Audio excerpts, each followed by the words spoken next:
上个礼拜我们读哪一篇？还记得吗？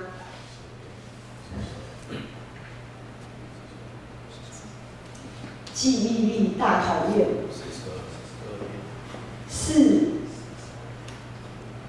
42篇哈。上礼拜只读诗篇是42篇，帮大家稍微回想一下，42篇呢是在讲这个诗人呢，他在做这首诗的时候是在国破家亡，他被掳出到外邦，然后因为他没有办法参与像过去一样参与敬拜的生活，好，所以他在追想这件事情的时候，他非常的哀伤啊哈。但是呢，同样的，因为在他信仰的过程当中，他有累积了许多很美好的那些回忆，就是他如何带领会众敬拜，还有上帝的话语等等这一些。当他追念这些事的时候，虽然他觉得很悲伤，这些事情现在都做不到了，但是呢，因着他回忆起这些事情，他又重新又有力量，好，他又心存盼望的吟唱。可以吟唱诗歌，向上帝祷告。这是我们在上个主日诗篇42篇的整个大概的这样的背景。那么今天不太一样，今天这首诗篇46篇，上一篇是42篇是在讲战败，因为你只有战败才会国家会灭亡嘛，才会被掳嘛。可是今天的这首诗篇46篇，它算是一首在战后得胜。得胜了以后呢，颂赞就是大卫的王权。大卫就是大卫击败歌利亚，大家都很熟悉的圣经故事。好，大卫王不是诗很多的那个大卫王哈，是大卫战胜歌利亚的那个大卫王，你们非常清楚的那个大卫王。颂赞大卫王权的确立，并且颂赞上帝是全能治理遍地的上帝。它是属于一首锡安的诗歌，锡安诗歌就是在颂赞上主、颂赞王权确立的这样子一首诗歌。那在新约时期，就是我们现在的人在引用的，就可以颂赞弥赛亚耶稣基督作王统治万邦的诗歌。好，所以这首诗篇46篇，它是这样子可以这样沿用下来。我们在46篇的第1节、第7节、第11节，我们可以请基宏放到经文那个段落。我们在前几天我们在读诗篇46篇的时候，大家或许还有一点点印象。46篇一开始就说，上帝是我们的避难所，是我们的力量，是我们在患难中随时的帮助。然后第7节说，万军之耶和华与我们同在，雅各的上帝是我们的避难所。11节也继续说，万军之耶和华与我们同在，雅各的上帝是我们的避难所。这里特别提到雅各的上帝，大家千万不要想到说，雅各的上帝跟我有什么关系啊？雅各，我们之前在读创世纪的时候，雅各是谁的儿子？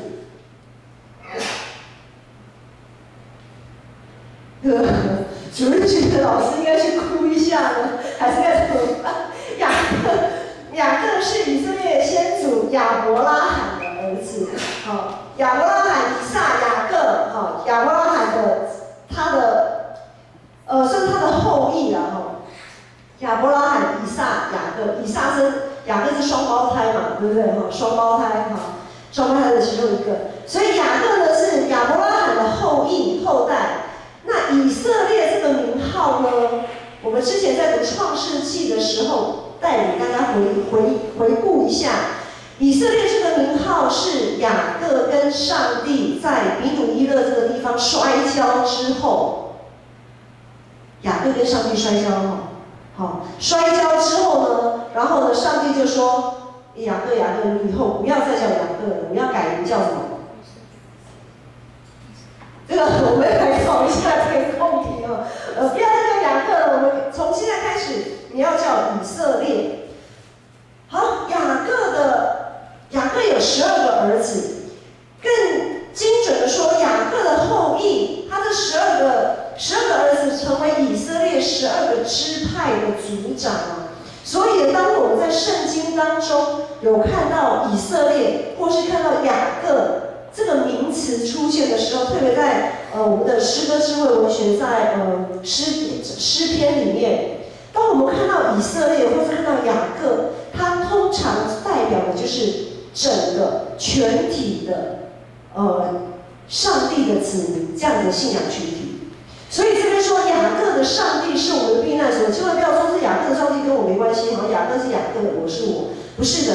这里讲雅各的上帝，就是指全部凡属于上帝子民的，就是我们，包括了我们，啊，就是所有信靠上帝的人，你要知道，上帝是我们的避难所。好，这边讲到一开始就讲到，上帝是我们的避难所，是我们的力量，是我们在患难中随时的帮助，然后过程当中。为什么提到避难所呢？因为他们是在一个战争、一个战场上。46章的第2节、第3节、第8节，包括今天的经文第8、第9节，是这么描写的。第2节说：“所以地虽然改变，山虽然摇动到海心，其中的水虽然匉茕翻腾，山虽然因海战而颤抖。”第8节说：“你们来看耶和华的作为，看他使地怎样荒凉。他指其刀兵，直到地极；他折弓断枪，把战车焚烧在火中。”我们看到这一些经文，它的描写这个战场、这个战事非常的浩大，惊天动地，打得非常的猛烈，战火非常的猛烈。在战火猛烈的过程当中，我们真的需要避难所，我们需要上帝的帮助，我们需要上帝的力量。那问题就来了，我们看到这群以色列上帝的选民，上帝的选民其实常常都在战争，都在面对战争。我们刚才有讲到，我们非常众所周知、颇负盛名的大卫。大卫他是上帝所拣选高抹的君王，就连大卫他要做王之前，我们若有读撒母耳记，有读大卫做王的整个过程，就知道他在做王之前，经历许多场大大小小的战争，很多时候他都是在抵挡、对抗扫罗的追杀嘛，这样。好，等到大卫做王以后呢？他也不断的在经历战争，他要巩固他的王权，他要巩固他的疆界。所以大卫的一生都在征战，都在征战啊。这象征了什么呢？这就告诉我们说，我们身为基督徒，我们也常常在征战，因为我们也是上帝的选民。大卫他的每一次的征战，他都信靠上帝，他都求告上帝，求问上帝。他以身作则。上帝如果要他往东，他不敢往西。上帝告诉他什么，他就相信了，他就相信了。所以大卫这个王朝在整个以色列的历史当中，在他们的内心里面，是一个在地如在天的一个王权。整个国度，上帝国度的一个象征，一个期盼。弟兄姐妹，我们刚刚有提到说，我们这一群因着耶稣基督救赎的人，我们可以跟亚伯拉罕的后裔、跟大卫的后裔同属于上帝的选民。因此，我们常常面对的战争是什么战争？之前读罗马书的时候，我们知道我们所面对的战争是属灵的战争啊。是圣灵跟肉体的战争，是圣洁跟世俗的战争。问题是，当我们这些基督徒，我们这些基督的精兵，在面对我们的战场的时候，我们是直接就举白旗投降，还是我们是依靠自己的势力、自己的才能，还是要依靠耶和华上帝的力？上主是我们的避难所，是我们的力量，是我们在患难中随时的帮助。这句经文，我们常常用这句诗篇46篇的这句经文来祷告，说主啊，主啊，你是我的避难所，你是我的力量，你是我在患难中及时的帮助，非常美的一句祷告。可是当我们在祷告的时候，会发现，上主是我的避难所，是我的力量，好像很确定，可以祷告的非常的有力。可是最后这一句说，哎，是患难中及时的帮助的时候，好像又有点心虚啊。哎，上帝有及时的帮助我吗？好像很多问题困扰我很久，都也没有解决，甚至像滚雪球越滚越大。我想我们要留意的是，及时的帮助并不等于问题解决。很多时候我们跳太快，就觉得帮助啊，帮助啊，帮助！上帝赶快给我，好像阿拉丁神灯一样，马上解决问题。不是这样子的。上帝说：“我是你们及时的帮助。”问题你要不要去解决这个问题？你要如何去面对这个问题？主体性还是在我们的身上。今天如果我们要转头逃跑，我们如果要举白旗投降，上帝的帮助也没有什么好，他也没有什么好施展的。好，所以呢，我们到底需要怎么样的帮助呢？在一场战场上战役里面。我相信决定胜败的关键最重要的是我们的心态，心态最重要。想要在属灵的战场上得胜，今天有一个经文有一个很至为重要的关键，就是第10节。第10节说：“你们要休息，要知道我是上帝。”你们要休息，要知道我是上帝。11节接着说：“万军之耶和华与我们同在。”雅各的上帝是我们的避难所。很多时候，特别是在属灵的战场上，其实就像大卫的一生都在征战，这是一种持久战。在我们生命当中这个持久战里面，我们很容易就精疲力竭了。我们在比腕力的时候啊，如果说我们势均力敌在比腕力，撑到最后都是什么在撑啊？我们的意志力。我们有没有想要求胜的那个决心在把我们 hold 住？要继续，至少力量至少要撑在那里，好，至少要撑在那里。好，当我们不分输赢，感到精疲力竭，甚至你信心开始动摇的时候，我们要马上进入上帝的避难所，在上帝为我们预备的避难所里面休息、等候、重新得力。这是在这首诗人在写这首诗的时候，他是认为是一个转败为胜的关键。在以赛亚书30章15节有讲到，主耶和华以色列的圣者如此说：“你们得救在乎回归安息，你们得力在乎平静安稳，你们竟自不肯。”其实很多时候，我们没有办法得救，我们没有办法重新得力，是我们不想安静，我们觉得那个东西一点都不重要，浪费时间，是我们不肯这样子去做。特别在现在我们这个时代进入2020年，我们这个时代虽然很多时候我们会觉得蛮委屈的，委屈的一点就是常常很多长辈会告诉我们一句话说：“哎呀，你们这么好命。”我不晓得你有没有听过这句话？你们很好命哎，不愁吃不愁穿，茶来伸手，饭来张口，多好啊！什么事都不用做，那么好命哦，还在那边唉声叹气个什么？我在第一堂礼拜的时候，台语礼拜的，我刚讲，其实我们真的是哑巴吃黄连，有苦说不出。我说这个世代的年轻人也有很多的压力呀。那个压力是过去那些长辈没有经历过的，因为现在的生活步调非常的忙碌，而且我们的活动范围变得无远弗届。以前可能只是在一个村落、村庄，再大一点点好，社区好了。然后呢，社会渐渐进步的过程当中，好，整个台北，然后变成之前还有台北县嘛，可能台北市跟台北县就有点距离，台北要跨。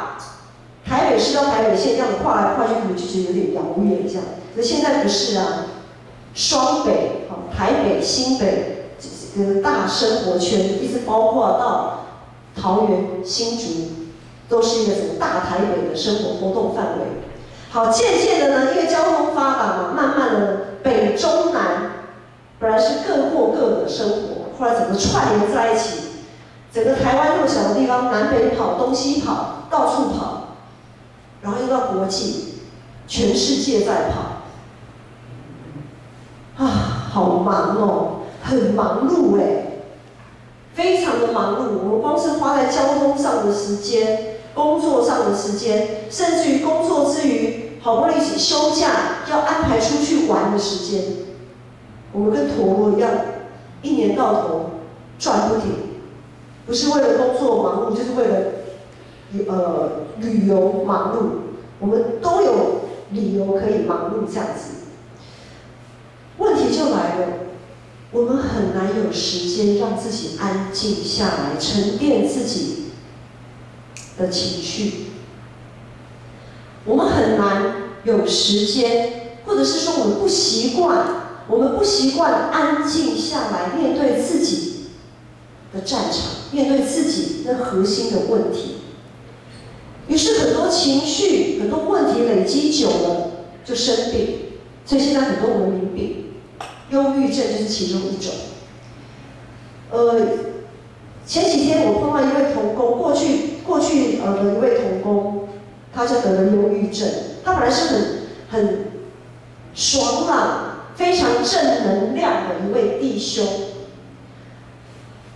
他对他的工作也非常的满意，他觉得因为他很喜欢他的工作，他觉得可以在他的工作上找到他的价值，找到他的意义。可是，一样工作久了开始变质了，不是他变质，是工作的环境变质了。开始许多流言，许多人说长道短，不管是公司在经营的策略上啊、立场不同啊、劳资各种很复杂的这些问题，很多负面的讯息，到最后他因着公司的策略，他就被裁员。然后在被裁员的过程当中，也是很多闲言闲语，他的人生一下从彩色变成黑白。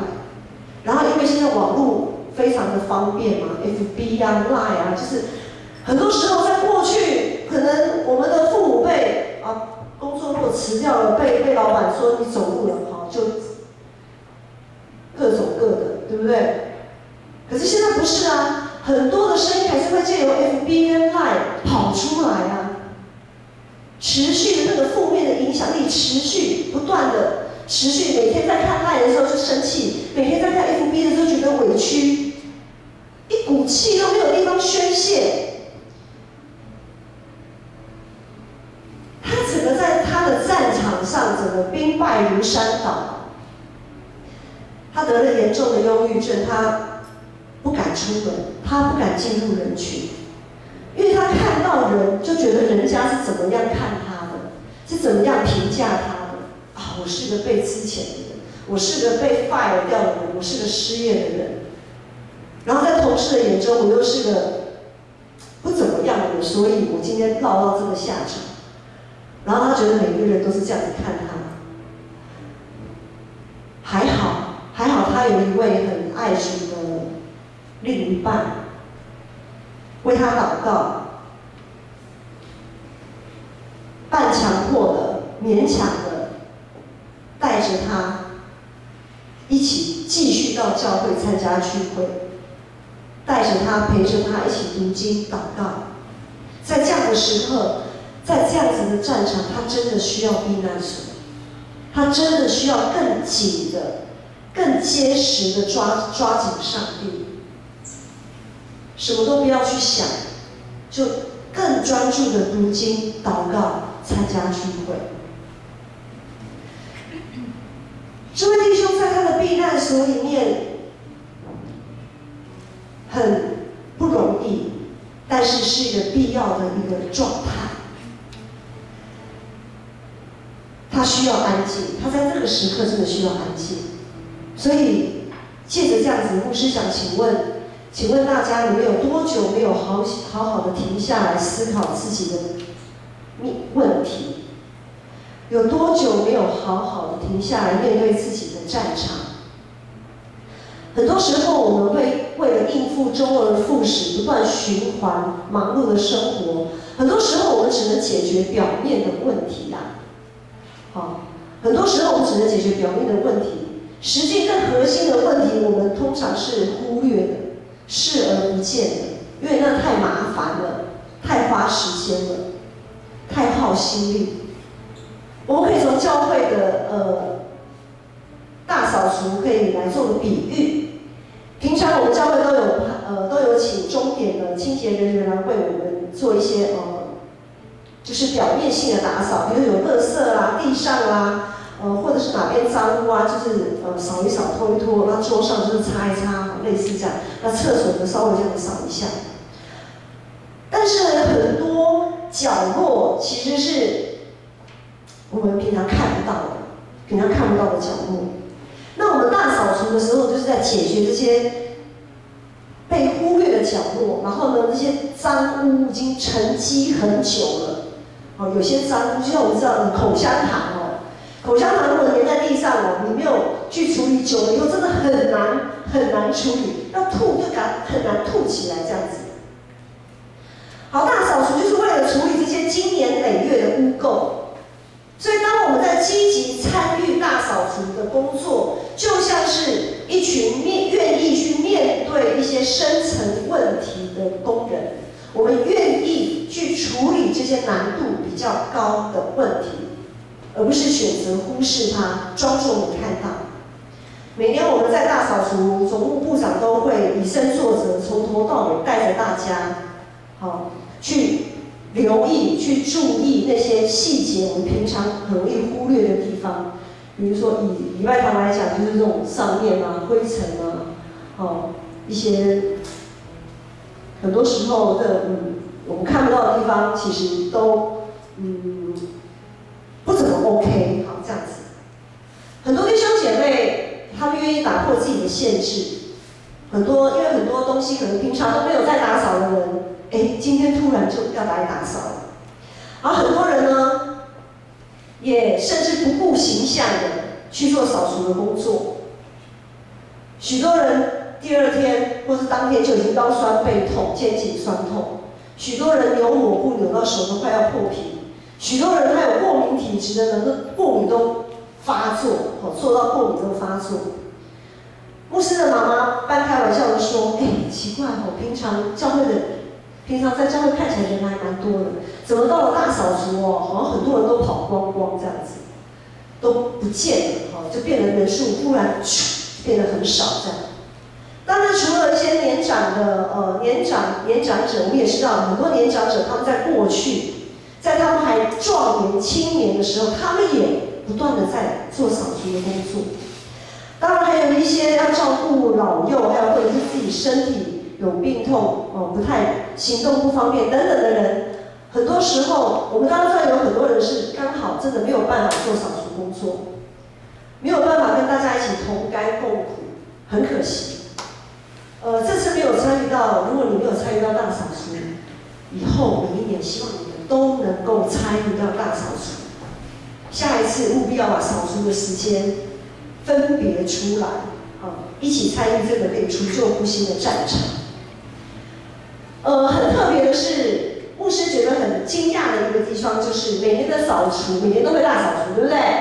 但是呢，每年的扫除还是会有非常多的垃圾，陈年的垃圾，许多我们清掉了许多囤积不用，已经自然而然锈掉的、坏掉的东西。我们教会大门口也是一座小山那个垃圾。很难想象，如果我们没有大扫除，我们会在怎样的环境聚会？生命也是一样。如果我们没有定期的将自己内心的那些沉积久的脏污、那些污垢、那些垃圾清除掉，我们如何散发馨香之气？特别是基督徒做久了，会有一个盲点，我们会不觉得自己有什么问题。我们常常聚会读经祷告，应该没什么问题吧？没有什么好调整的我觉得我很 OK。就好像我们平常来教会，我想你们大概也不觉得教会有哪里特别脏乍看之下好像都还可以，都还蛮干净的。乍看之下都还蛮可以的。可是为什么到了大扫除仍然可以弄出一座小山这样子的垃圾呢？大卫他的一生都在征战，就连他都不敢对自己这么有把握。那我们就凭着什么认为我们自己都完全，我们的垃圾都清除完毕了？我们的一生都在征战，这是个持久战。我们随时都在跟自己、跟世界打仗。当我们身体有状况的时候，我们在治疗的方向以及复健的那个强度底下，我们要去抵挡那个要我们放弃的过程。我们在面对工作的时候，很多时候我们觉得这个工作有价值吗？这个工作我做的有意义吗？我还做得下去吗？然后在亲职教养部分，我们有许多的冲突跟抉择，在世代跟世代之间的鸿沟，我们要怎么去跨越？国家的更广一点，国家社会的政策、世界的局势，许多因着立场不同，我们常常要面对许多事件。当每一个事件产生的时候，我们要怎么去面对？我们要用什么身份去面对？是用基督徒的身份去面对吗？我们是面对它、处理它，还是要忽视它，当作没看到，当作没听到，当作不知道？每一次大卫他在征战之前，他都会求问上帝，上帝要他往哪里，他就往哪里。如今我们在面对我们的问题的时候，我们给上帝多少的时间，在他面前安静下来，求问他，等候他。上帝与大卫同在，也与我们同在。问题是我们必须要在把忙碌的步调停一下，给自己、给上帝更多的时间，给自己大扫除的机会。我们要常常进入避难所，检视自己在自己的战场当中有哪一些应该丢弃的部分。我想这几年来常常在教学现场，常常用体验教学，很喜欢用体验教学这件事情。我想趁着这个要大扫除的这段时间我们回去看看自己的家，或者是看看自己的房间。当然了，不是只有这样看而已把抽屉拉开把衣橱门打开把各样的小细节都让你检视一遍。我们借此来体验一下，其实隐而未现的问题，隐而未现的脏污才是最难处理的部分，而且也需要更花时间的部分。但是这些问题，当我们在整理的时候，我们用诗篇46篇，我们来一边整理的时候，一边默想，那我生命到底有哪些问题？我生命里到底有哪一些陈年已经那个污垢、那个尘埃已经累积到厚到不行，或者是那个垃圾已经堆到快把我压垮的那样子的一个情况？如果自己的问题就好像你要面对一场战争，好像我们在整理东西，如果大家有那个印象，搬家的时候最可怕，对不对？哇，那个东西简直是我们连站的地方都没有的站。但是如果我们要好好的整理我们的东西，像搬家时候这样的时候，真的是我们要捞出多少东西我们的生命到底要捞出多少东西，那就要看我们的决心。我们要不要依靠上帝去面对我们真的深层的问题？如果我们自己生命的垃圾多到要把我们压垮，我们要知道上帝与我们同在，他不会撇下我们，也不会放我们一个人去面对。他不会让我们自己一个人去面对这个问题，因为他说他是我们及时的帮助。问题是我们要不要去面对？我们是选择去，如果我们选择去面对，它就是我们及时的帮助，它是我们的力量，它是我们的盾牌。盾牌是什么意思？盾牌原因是你看到有人拿盾牌，盾牌就是靠在自己身上的。战争的宝剑也是拿在自己身上，是跟自己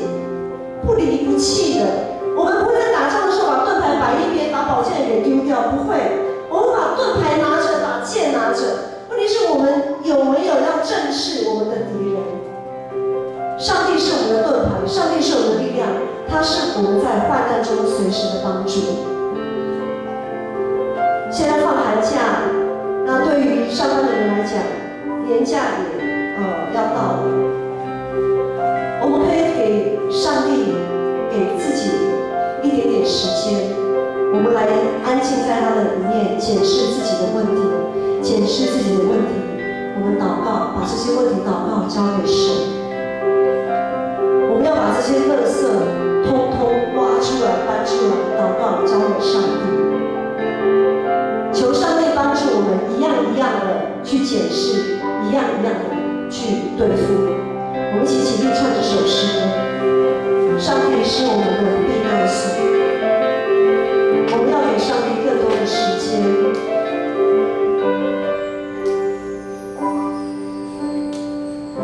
我想你承受爱的人，每天每夜宣扬你的怜悯，让世界知道你拯救我，擦去我羞愧过去，赐予我新生命。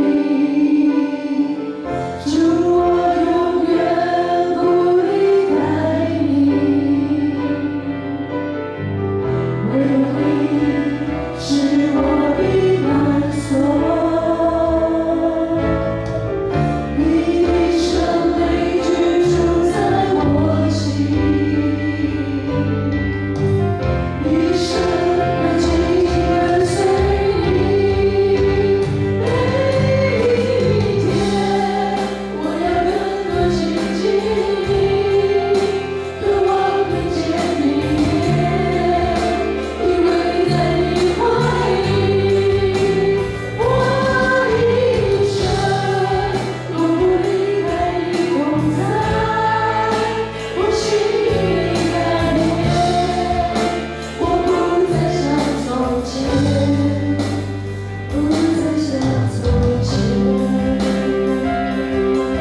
弟兄姐妹，我们把眼睛闭上，我们来想一想，我们每一天要进去的那个房间，属于你自己的那个天地，只有你知道的那个空间，它是怎么样的一个状态？它很脏乱吗？它很干净吗？如果它很脏乱，求主帮助我们立定心志，靠着他的帮助，把这些脏乱一样一样的弄干净。如果它很干净，我们也不要欺骗自己，或许还有很多东西是我们看不见的问题。我们要一一检视，检视我们自己所居住的那个房间，也检视我们内心的那个房间。我们是不是生命的问题太多，以至于我们太过于自卑，我们没有信心，我们没有勇气，我们失去盼望？又或者我们自己这个人是不是好像好的无比，以至于我们太过于骄傲？我们常常没有顾到别人，常常只是单顾自己的事。求主帮助我们好好检视自己，在岁末年终大扫除的时候，我们的生命也需要扫除。我们需要主，我们需要在主的避难所里面寻求批评、休息、重新得力。我们再一次唱这首诗歌，我们要回到主的里面，回到主的爱里。上帝爱你，他没有撇弃你。你将出来的人，每天每夜宣扬你恩典与怜悯，让世界知道你拯救我，擦去我羞愧过去，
不再像从前。阿爸父神，我们感谢你，你是我们的避难所，是我们的力量，是我们在患难中随时的帮助。当我们每一次亲近你，依偎在你怀里的时候，主，我们的生命都因着你被改变，我们都不再像从前，我们都可以重新得力。愿主耶稣基督的恩惠、天父上帝的慈爱、圣灵的扶持与帮助与你们众人同在，好叫你们的生命一天新似一天，从今时直到永远。阿门。